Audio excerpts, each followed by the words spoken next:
নির্বাচন ঠেকানো যাবে না, কোনোভাবেই না। নির্বাচিত মানুষরাই স্বৈরাচার হয়, সেটাই বাংলাদেশের অভিজ্ঞতা।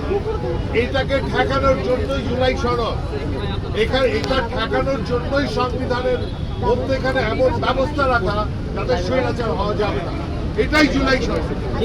সুতরাং এই সনদকে পালন না করা, এই গণভোটকে অস্বীকার করা, এটা হচ্ছে বাংলাদেশ বিরোধী, এটা হচ্ছে বাংলাদেশ বিরোধী, এটা হচ্ছে বাংলাদেশের মানুষের বিরোধী। সুতরাং আমরা খুব পরিষ্কার ভাবে বলতে চাই, আমরা বলতে চাই যে বাংলাদেশ আর রক্ত দিতে চায়, আমরা বলতে চাই সেই সম্মান, এই সরকারকে আমরা বিশ্বাস করতে চাই।